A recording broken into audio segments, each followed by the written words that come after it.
Balandi ya basango la biso basango ya mboka la biso Congo partout bozali to possible mbote toyebi ke toyoka sans permission mais bozela ka biso banda ko boti misala bozela kolemba bolingi boyeba boni basango ya Congo toye nasi toye mbala moko na breaking news etuko kweya lelo tomoli ministre de la justice Tambwe Mwamba ye a sali déclaration a tukolobake ba fondaki le gouvernement ba décider libération ya ba prisonnier politique batiki ba prisonnier politique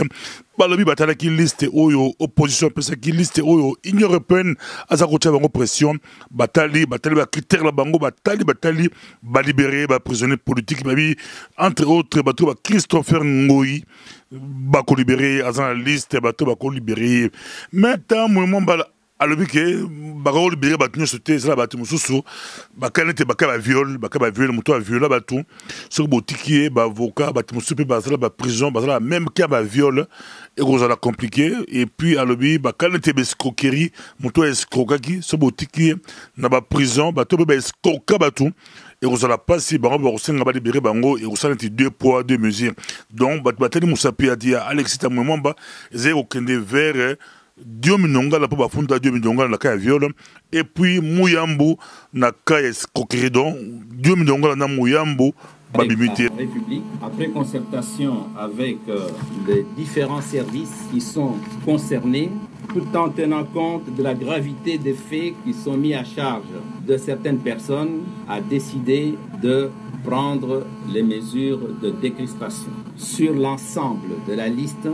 qui nous a été fournie à la demande de l'opposition politique,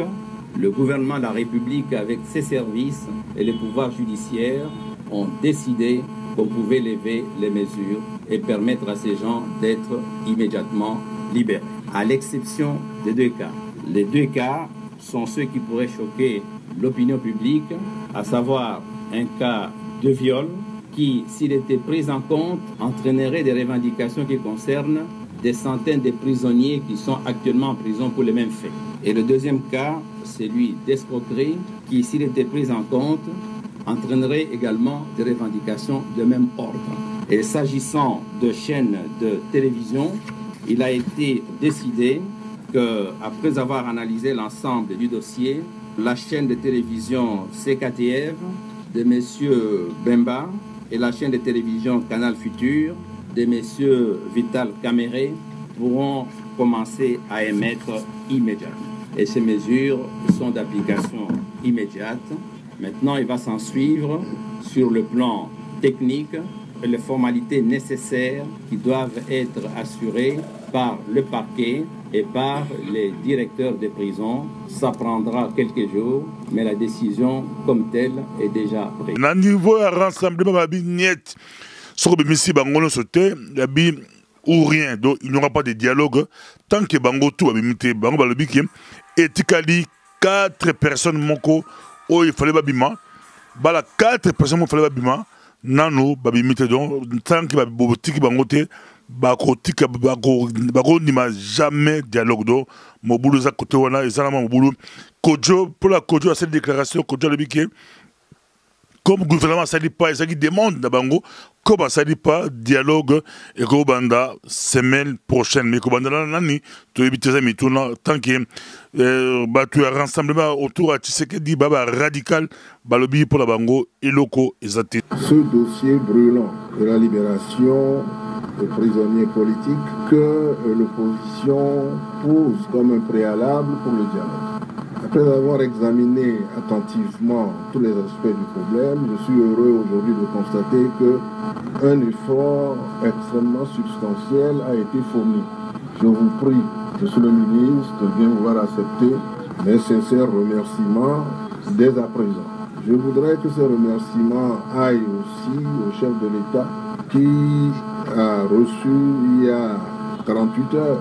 les jeunes de la Lucha et qui a promis que ces jeunes seraient libérés. Je vois dans la liste que ceux qui sont concernés sont tous libérés. Je ne dirai pas grand-chose. Je sais ce que les journalistes veulent me poser comme question. C'est la question suivante. Et alors, à quand le dialogue? Je vous répondrai tout à l'heure par un communiqué officiel à 18h30 à mon hôtel. Mais il est d'ores et déjà clair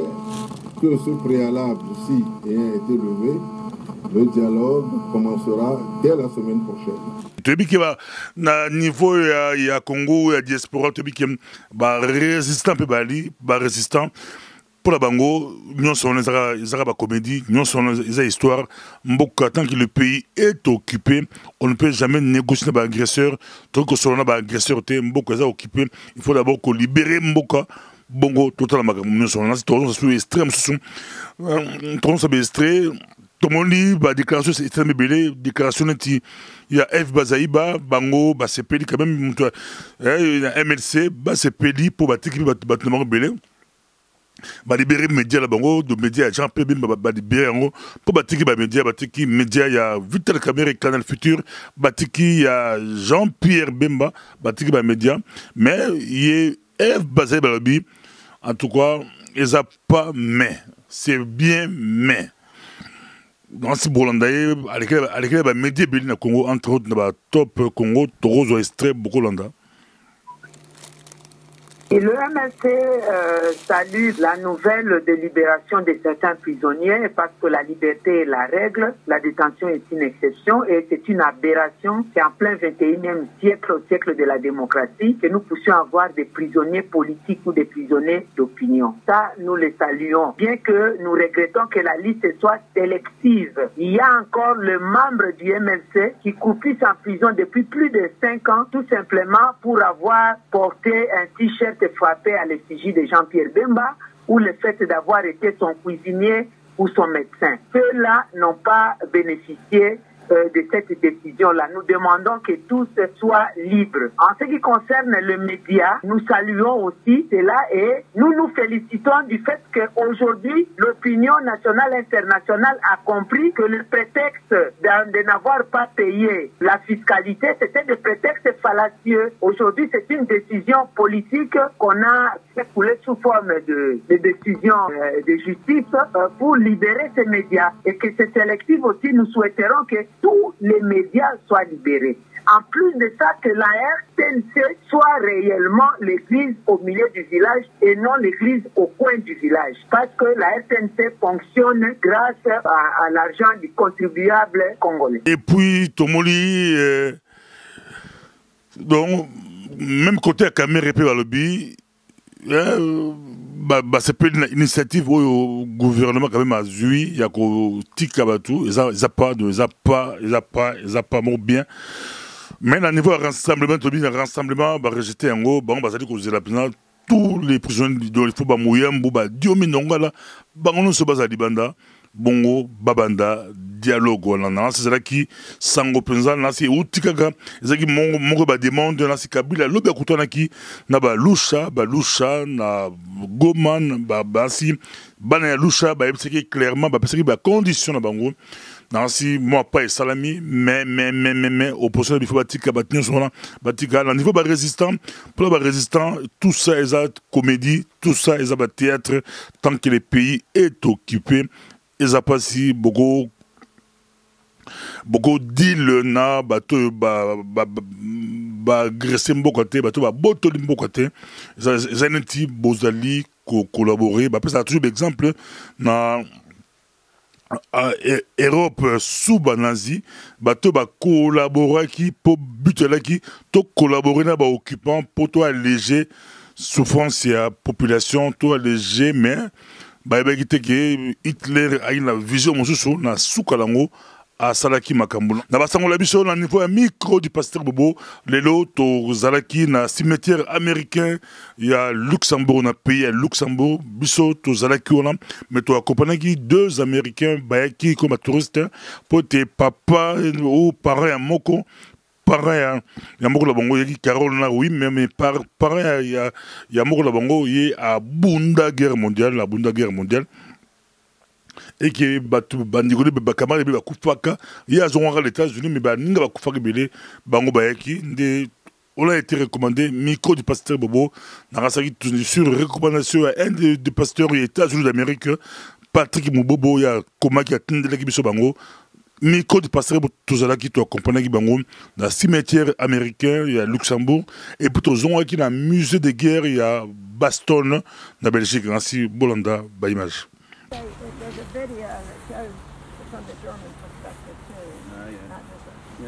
There's a German cemetery somewhere.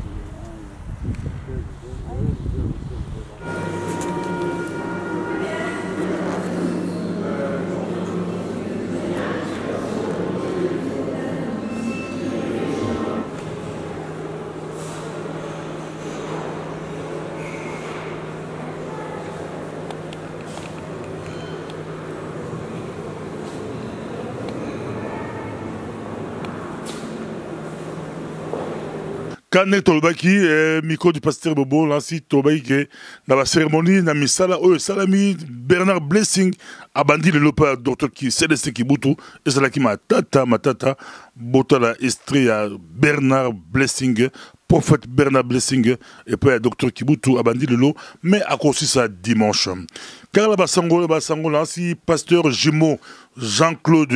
azaki la Kinshasa Aïe Belgique, Azalata Belgique, de Baban Passaba, Bango Balé, Jean Bosco, Jean-Claude, Bazala Belgique, Jean-Claude Akendaga Congo, il y a tant qui peut classe naïe, assassin à droit, à Belgique, tourne à Belgique, donc, ma passe à mi balé, Bazala Belgique, Balabi dimanche, et Rousala Matata, pour Eroumeli, il passe à Tréléka, Moko de Belgique, mais Rousala mi balé, reportage à Miko de passer au Boto Rousala Kounoa, Bourlandengo et puis pasteur Jimo pastoral à Belgique et c'est là qui basango te possiblement Bolandi bisoka la breaking news di Kambo etali penza etali libération ya prisonnier politique libération ya ba média na Congo ba libérer ba média ngoko banda malamoko net ba média bemba ya ba caméra ya fondé on malamoko mais ba prisonnier ba lobby il faut et au dépend de la chef à prison, formulaire, comme sous tikio, mais au cours dans une semaine, au cours dans 2 semaines. Donc, comme il a souka, la diaspora, Bobo Sanate, AIDC, Isaïli, tous les sukozong, c'est un gros, Botala, AIDC, les lobas congolais partout, ils peuvent cotiser ensemble, ils peuvent passer la marbre belé, Botala pas, Bolanda Bandeko, Bozomona, AIDC, Association internationale de la diaspora, numéro de compte opérationnel de l'eau, économie opérationnelle, et puis bala miluluminé les Roussalama, na Belgique, na septembre, et Rousala septembre, milulu minene, il y a AIDC, et Rousala na Église internationale de Belgique. Quand Tobaki, tu as encouragé, ban à l'émission Somba, Congolais, magasin congolais, sombe pas congolais, tu as ce reportage na moi mobimba pour toi encourager, tu as la bande du aussi belé bakanga, ba magasin Boya, Matongi ba boto la biso, mais boutique ML exotique congolais na de côté ka, tous on célèbre en gros. Boutique à la madame Zalaki Bassango la biso. Balandi micro du pasteur Bozo mon micro du pasteur Bobo, toti ba reportage, totamboli, toti ba émission à Kafu, mais to l'équipe à moro na exotique ML chez Marie-Louise magasin boutique shop et aussi la fierté ya bana Congo okomona nyonso okomona kwanga bise okauka omoni bitekuteku omoni biloko kitoko pesa biloko si to rappelle tembe ndeko mo alobi so akipa ba pakistanais asomba toujours biloko ko pola metoye awa to fungola bino boso mona penza tembe sila to fungola bino botala kwanga penza botali kwanga yemo ka fungola kitamso ponaki biso tozu au hasard tozu kwanga au hasard boso mona bino moko penza la pembe ya Konga, la pembe ya Konga, ils appellent de Golabilo, mon Mboka, mon Congo, Marie-Louise. Bandeko, en tout cas, boyaka na métro Isère, par maman Marie-Louise, na magasin de ML. En tout cas, elle a tout. Azana nyonso awanga pela en tout cas na utala na Liège. Na somba kabilo konanga a sona e Bruxelles pour awa nyonso ezali. En plus aza mwana mboka na biso moko. Azoteka biloko frais ayebi biloko oyo biso ba congolais to liaka ndenge nini ezali kwanga kitoko ya bateke pendo ya mikawada. Ici donc ML Exotique en direct de Isère 1000 Bruxelles, donc c'est le magasin de Marie-Louise, donc pour tout ce qui est produit exotique, donc produit en Mboka, donc à qualité, c'est ici que ça se passe. Voilà, bonjour, donc voilà, je suis venu tout simplement chercher un produit pour mes cheveux. Ça se trouve juste tout simplement ici à Isère. Donc c'est pas loin, c'est accessible via le métro Isère, via le bus, via le canal, tout simplement en voiture. C'est vraiment accessible. Quand on a des produits exotiques, ça les autres qui ça c'est quand on modèle attends on est pas pakistanais va lire à fond à thé ba c'est la bino quand attend le monsieur a pembe ba zelo tala fond hein bomoli partout où aller au na Londres il y a facile au kitina gare du Midi aux huit métro na yo aux huit métro mais métro au la métro Isère au Paris au Londres au Allemagne partout où c'est facile la métro Isère chez Marie-Louise mon Congo balabaki toso ma pas na Congo toso ma pas na Congo Marie-Louise wana a aussi la fierté il y a bana Congo nakata Belgique magasin oyo okokuta nyonso oko envier rien tout les allés olingi manga ozui olingi safu ozui olingi ngai olingi misili olingi fumbu nyonso olingi okozo yango boya ebele pa ya Marie-Louise merci.